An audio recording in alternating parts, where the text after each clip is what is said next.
Dans le discours actuel, on parle beaucoup de confiance en soi, d'estime de soi et de sentiment d'efficacité personnelle.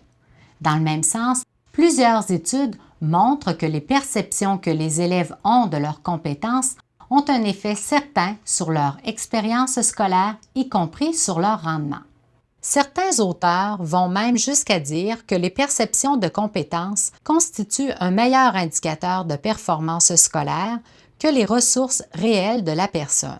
Il semblerait que, peu importe qu'ils aient de la facilité à apprendre ou qu'ils soient en difficulté d'apprentissage, les élèves qui obtiennent le moins bon rendement sont ceux qui se sentent moins compétents. Nous nous intéresserons donc au décalage négatif entre les perceptions de compétences des élèves et leurs réelles capacités. Il faut savoir que ce décalage, aussi appelé illusion d'incompétence, a fait l'objet de peu d'études. Les perceptions de compétences influencent en premier lieu l'engagement dans la tâche, l'autorégulation, qui est la capacité de modifier un comportement ou une action en cours de tâche, les efforts fournis pour traiter l'information, la persévérance et les réactions émotives devant les difficultés. Les effets néfastes de l'illusion d'incompétence sur le bien-être psychologique et le cheminement scolaire des enfants dénotent l'importance du dépistage en milieu scolaire et la nécessité d'offrir un soutien professionnel aux élèves concernés. En effet, ce problème ne semble pas se résoudre de lui-même avec l'avancement en âge et il nous paraît plausible que les enfants en étant affectés soient plus fragiles, par exemple lors de la transition du primaire au secondaire. Voici certains éléments à prendre en compte afin de reconnaître l'illusion d'incompétence.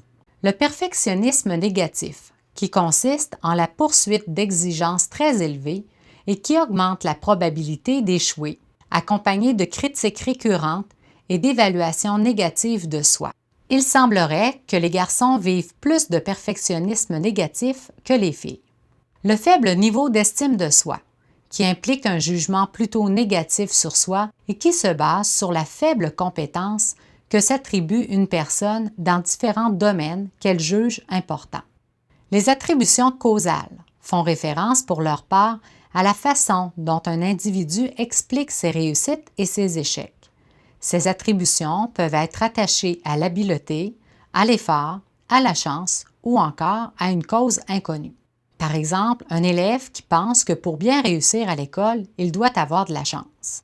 La motivation et les perceptions réfléchies de compétences, qui sont les perceptions négatives que les enfants ont de la faible compétence que leur attribuent leurs parents dans une matière donnée.